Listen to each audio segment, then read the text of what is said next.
कालिदास का अहंकार आज की प्रेरक कहानी।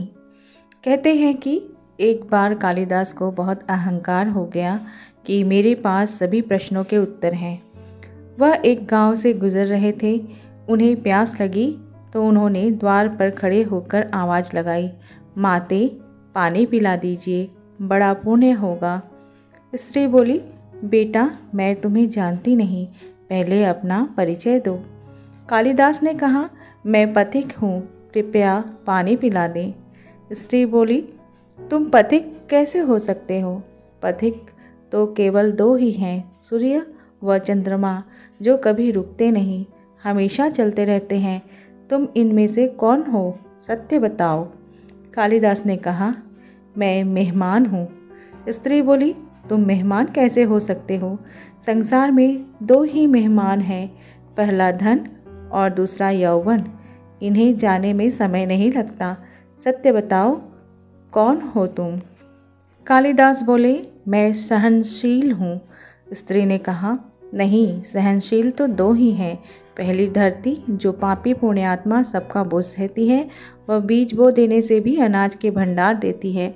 दूसरे पेड़, जिनको पत्थर मारो फिर भी मीठे फल देते हैं। तुम सहनशील नहीं, सच बताओ तुम कौन हो?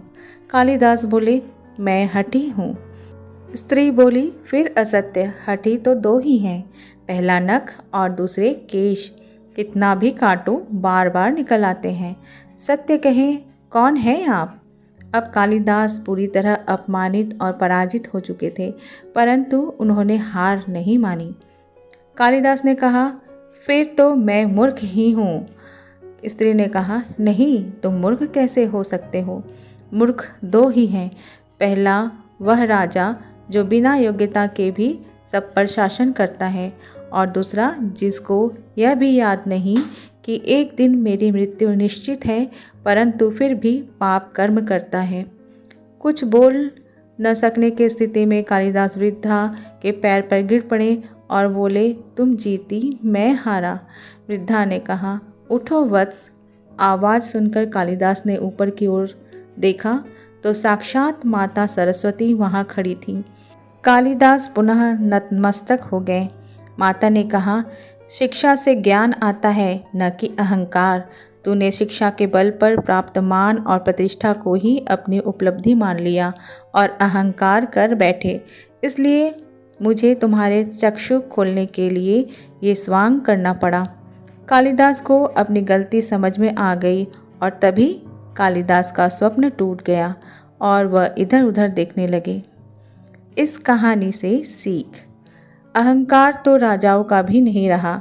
जहाँ मैं है वही अहंकार का जन्म होता है।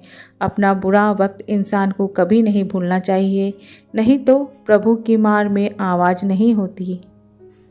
दोस्तों, ऐसे ही और भी अच्छी कहानियों को सुनने के लिए चैनल को लाइक, शेयर और सब्सक्राइब करें। नमस्कार।